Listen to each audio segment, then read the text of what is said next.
मैं जरा बदामी साहब आपके पास आता हूं कि अगर हम इसको डिवाइड कर दें दो चीजों में, एक ये कि इमरान खान साहब का जेल से बाहर निकलना, दूसरा तहरीके इंसाफ का पावर पॉलिटिक्स में आ जाना।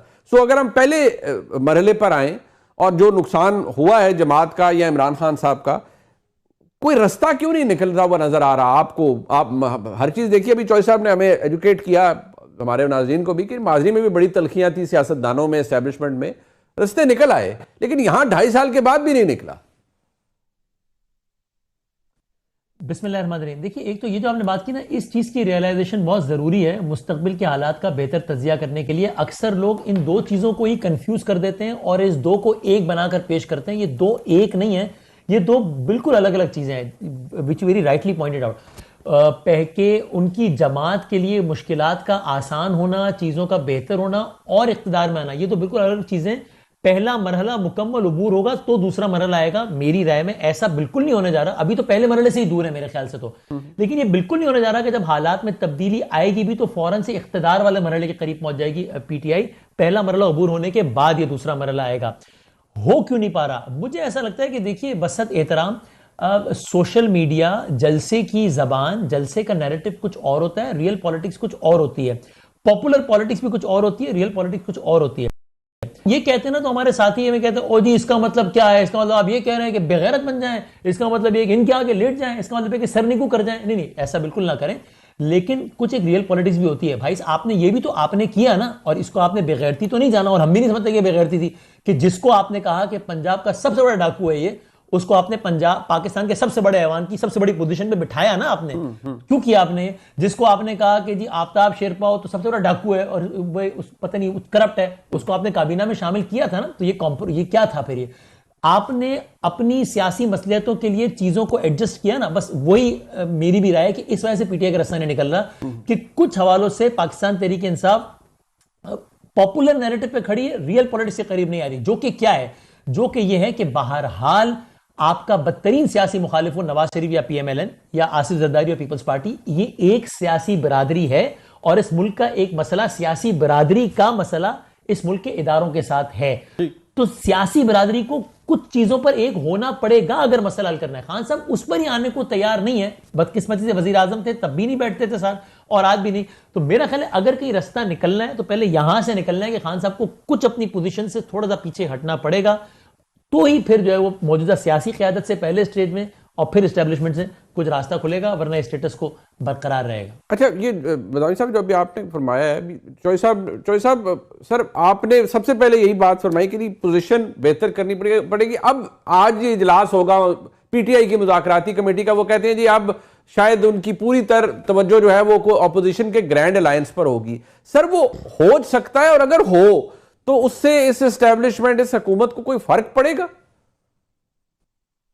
सर देखिए, जो ग्रैंड अलायंस है ना, वो पाकिस्तान की सियासत में हमेशा उसका कोई ना कोई असर रहा है, लेकिन ग्रैंड अलायंस में एक दूसरे से खौफजदा नहीं होना चाहिए। इमरान खान साहब से अचकजई साहब भी खौफजदा हैं, मौलाना फजलुर रहमान साहब भी खौफजदा हैं, शायद खाकान अब्बासी साहब भी खौफजदा हैं।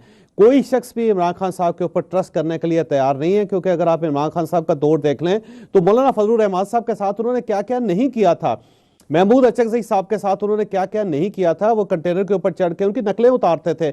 आज तक महमूद अचकजई साहब की किसी ने नकल नहीं उतारे।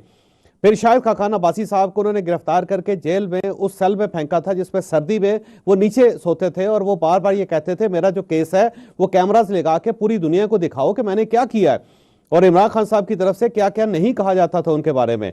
तो वो जख्म वो लोग अपने भूले नहीं है, इसमें कोई शक नहीं कि वो इमरान खान साहब के साथ खड़े हैं, लेकिन किसी को भी इमरान खान साहब के ऊपर यकीन नहीं है। तो जब यकीन नहीं होगा तो फिर अपोजिशन का जो ग्रैंड अलायंस है वो किस तरह एक फायदा पहुंचा सकेगा इमरान खान साहब को। दूसरी चीज ये याद रखें कि माजी के अंदर क्या होता रहा है। माजी के अंदर जब भी कोई कॉन्फ्लिक्ट होता था अपोजिशन का गवर्नमेंट के साथ, तो कहीं ना कहीं से बाहर से कोई ना कोई दोस्त आता था। जैसे भुट्टो साहब का जब मुकाबला हुआ 9 सितारों के साथ, उस वक्त जो अपोजिशन ने उनके खिलाफ एक इत्तेहाद बनाया था, तो सऊदी एम्बेसडर उसके अंदर शामिल होकर उन्होंने सबको इकट्ठा बैठा के मामला को सेटल करने की पूरी कोशिश की थी। और उसके बाद जब भुट्टो साहब को सजा हो गई तो देखिए कितने मुल्क थे जो आए जिन्होंने जनरल ज़ियाउल हक को समझाने की कोशिश की। सीरिया की तरफ से हाफिज असद साहब ने कहा जी मेरे पास भेज दें, लीबिया के कर्नल कजाफी ने कहा कि जी मुझे दे दें, मैं आपको गारंटी देता हूं, सऊदी अरेबिया ने कहा कि भुट्टो साहब को हमारे हवाले कर दें। कितने दोस्त थे भुट्टो साहब के जो आए। सेम इसी तरह जब बेनजीर भुट्टो साहिबा गिरफ्तार होती थी तो बाहर से इमदाद आती थी, लोग आते थे। जब जनरल परवेज मुशर्रफ और बेनजीर भुट्टो का मसला बना तो अमेरिकन दरमियान में आए, उन्होंने अबू धाबी में इन दोनों की मुलाकातें करवाई, जिसके बाद NRO हुआ था। मियां नवाज शरीफ साहब का जब इशू बना था तो देखिए सऊदी अरेबिया उनको ले गया, वो सऊदी अरेबिया में रहे, फिर वो लंदन में बैठे रहे, जाके इस बार भी लंदन में बैठे रहे, और जो ब्रिटिश गवर्नमेंट थी उन्होंने उनको प्रोटेक्ट किया। लेकिन इमरान खान साहब का केस बिल्कुल डिफरेंट है कि जब से वो जेल गए हैं पूरी दुनिया में कोई एक भी मुल्क ऐसा नहीं या कोई एक भी ऐसी इंटरनेशनल फिगर नहीं है जिसने इमरान खान साहब की आवाज उठाई हो, या वो इमरान खान साहब के लिए पाकिस्तान आया हो, या पाकिस्तान की एस्टैब्लिशमेंट से उसने बात की हो। तो ये चीज जो है ना, इसको अंडरस्टैंड करना पड़ेगा इमरान खान साहब को कि ना पाकिस्तान के अंदर को मेरे साथ खड़ा है, ना पाकिस्तान के बाहर को मेरे साथ खड़ा है। तो मेरी जो एक फिलॉसफी है उसके अंदर कोई ना कोई फॉल्ट है, मेरी टेक्निक के अंदर कोई ना कोई फॉल्ट है, मुझे उसको अंडरस्टैंड करना पड़ेगा। दुनिया में देख लें कि सीरिया का देखिए अभी बशार अल असद के साथ प्रॉब्लम हुआ है ना, रशिया उनको ले गया, रशिया ने उनको पनाह दी। अशरफ गनी को मसला हुआ तो अशरफ गनी को किसी ने पनाह दी, अपने पास रखा। लेकिन इमरान खान साहब के लिए क्यों दुनिया का कोई मुल्क बाहर नहीं आ रहा, क्यों सामने नहीं आ रहा? और अब उन्होंने ट्रंप के साथ उम्मीदें लगाई हुई हैं, जो मेरा नहीं ख्याल कि ट्रंप इस लेवल तक जाएगा कि इमरान खान साहब को रिहा करवा के अपने पास ले जाए या उनके लिए। सर वो तो कह रहे हैं कॉल आने वाली है, कुछ दोस्त कहते हैं तरीके इंसाफ के बस जी के आने वाली है, IMF की किस्त लेट हो जाएगी, ये हो जाएगा, वो हो जाएगा, पता नहीं क्या कुछ हो जाएगा। तो हो तो खैर कुछ भी सकता है, लेकिन क्या यहां रिस्पॉन्स क्या होगा अगर ऐसा कोई ट्वीट, कोई डिमांड कुछ आ जाता है? तो देखिए मेरा नहीं ख्याल कि ये जो मौजूदा सेटअप है वो इमरान खान साहब को रिहा करने के काबिल है या ये रिस्क ले सकता है। उसकी वजह यह है कि इमरान खान साहब जो हैं वो वाकई हर चीज़ को उड़ा कर रख जाएंगे, क्योंकि वो एक ऐसे बुल हैं जो इस चाइना शॉप को मुकम्मल तौर पे तबाह कर देंगे। तो कोई शख्स मेरा नहीं ख्याल कि इस गिविंग सूरत हाल में वो कोई फेवर देगा और ये फेवर देने का रिस्क लेगा। तो मेरा ख्याल है इसके ऊपर स्टेट की जो पॉलिसी है वो डिफरेंट ही होगी, स्टेट रेजिस्ट करेगी और हर मामले में रेजिस्ट करेगी। और कुछ जो मुल्क हैं जो इस वक्त पाकिस्तान की सपोर्ट कर रहे हैं वो सब भी ये चाहते हैं कि इमरान खान साहब बाहर ना आए। मसलन मेरा ख्याल ये है कि जैसे चाइनीज़ हैं, जैसे सऊदी अरेबिया है और जैसे UAE है, ये वो सारे मुल्क हैं जो इस वक्त स्टेक होल्डर हैं पाकिस्तान के अंदर, और वो चाहते हैं कि ये जो स्टेबिलिटी है वो आगे चलती रहे।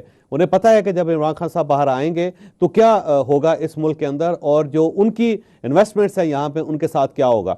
तो मुझे नहीं लगता कि कोई बाहर से सपोर्ट इमरान खान साहब को सरदर्द से मिल सकती है। वैसे मौजज़ात जो हैं वो तो हर वक्त होते रहते हैं मनी साहब जी, किसी वक्त कोई भी मौजज़ा हो सकता है पाकिस्तान के अंदर इंकलाब ही आ जाए और जेलें टूट जाएं और इमरान खान साहब उस इंकलाब को लीड कर रहे हैं, होने को कुछ भी हो सकता है। लेकिन जो इस वक्त शतरंज हमारे सामने है और उसके अंदर जो मोहरे हैं उसको देखते हुए ये एनालिसिस किया जा सकता है कि सरहद से इमरान खान साहब के लिए रिलीफ नहीं है, और अगर कोई दरवाज़ा खुलता है तो खान साहब खुद उसको बंद करके उसके सामने एक दीवार खड़ी करके उस दीवार के ऊपर पत्थर लगा के फिर उसके ऊपर सीमेंट लगा के फिर उसके ऊपर एक लोहा लगा के उसे मुकम्मल तौर पे बंद कर देते हैं कि जनाब लो जरा मुझे जरा रोशनी और हवा दिखाओ जरा किसी साइड से, तसल्ली से खुद ही बंद कर देते हैं, तसल्ली से बंद। तो मुझे पता है आपने जाना सर आखिरी सवाल, यानी कि 2027 तक मतलब फिर ये वो खुद जितना सीमेंट बजरी उन्होंने इसको लगा दिया है, सीमेंट की दीवार को कंक्रीट का बंकर बना दिया इमरान खान साहब ने, तो फिर ये बंकर टूटेगा कैसे?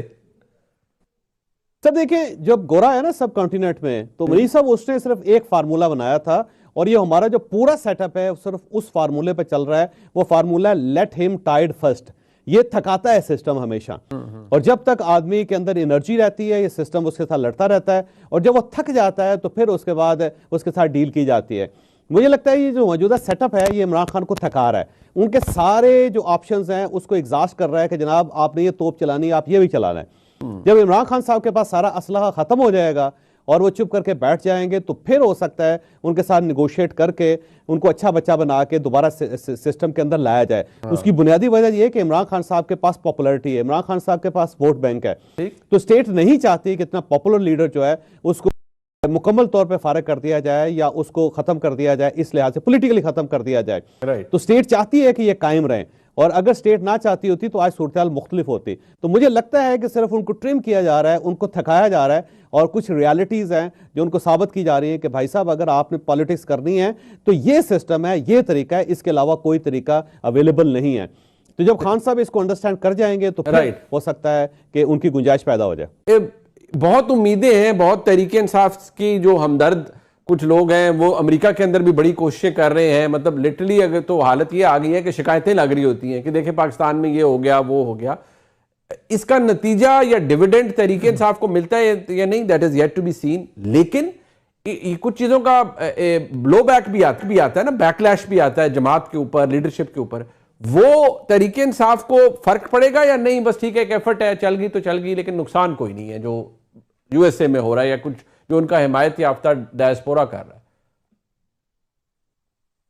हाँ देखिए, एक तो वाकई ये एक मुझे खेज बात भी लगती है कि कहीं कहीं तो अब यानी इतना ईमान आ गया है अमेरिकन एडमिनिस्ट्रेशन पे, ट्रम्प एडमिनिस्ट्रेशन पे, कि उनकी बात को सनद के तौर पे पेश किया जा रहा होता है कि देखिए जी, देखिए फला ने कह दिया, साबित हो गया ना कि ये वाले झूठे हैं, देखिए अब तो देखिए उसका भी ट्वीट आ गया, इसका मतलब देखें यानी इतने मोतबर हो गए रातों रात। ये बड़ी मजेदार चीज है। और आपकी भी शिकायतें लगा देते हैं वो तो। मुखालिफ जमात कर रही होती रोजाना की बुनियाद पे मकामी जबान में, यानी उस अंग्रेजी में वो करके ट्रांसलेट करके भी, ताकि उसको सही समझ में आ जाए कि देखें आपको एक बोला है इसने, देखिए 3 साल पहले इसने आपको ये बोला था, देखें अब आप करें ना इसके, देखिए आप इसका लंदन में दाखिले पे पाबंदी लगाए ना, देखिए आप इसका तो वीजा कैंसिल करें ना, देखिए ख्वाजा आसिफ ने क्या क्या आपके ऊपर, आप इसको आइंदा ना आने दीजिएगा। यही काम अगर कोई मुखालिफ सियासी जमात कह रही होती तो बयानिया बनाया जाता कि ये पिट्ठू है अमेरिका के, और ये देखो अभी अमेरिका को जो है उन्होंने अपना सियासी वालिद बना लिया और ये क्या कर लिया। लेकिन अब वो काम कूल हो गया है। तो इस हद तक तो ये एक बड़ा जबरदस्त तजाद और दिलचस्प सूरत हाल है। बयानिए की हद तक क्या बैकलैश आएगा, मैं नहीं मानता। वो लोग जो कहते हैं ना कि जनाब अगर पीटीआई को अमेरिका से कोई फेवर मिल गई तो पीटीआई का वो बयानिया जमी बोस हो जाएगा कि क्या हम कोई गुलाम है, और absolutely not, no sir. Because PTI को अपनी हर बात का बयानिया, चाहे वो पिछली बयानिए से बिल्कुल मुतसादिम हो, बनाना बहुत अच्छा आता है। Exactly. और जो पीटीआई के मुखालिफिन है उनको अपनी कोई वजनदार बात भी हो उसका भी बयानिया बनाना नहीं आता। इमेजिन कीजिए नून लीग का कोई बड़ा लीडर हो और वो कहे कि नहीं मैं आर्मी चीफ से नहीं मिला, फिर थोड़ी देर बाद फिर कहे नहीं मैं आर्मी चीफ से नहीं मिला, फिर तीसरी मरतबा फिर कहे नहीं मैं आर्मी चीफ से नहीं मिला।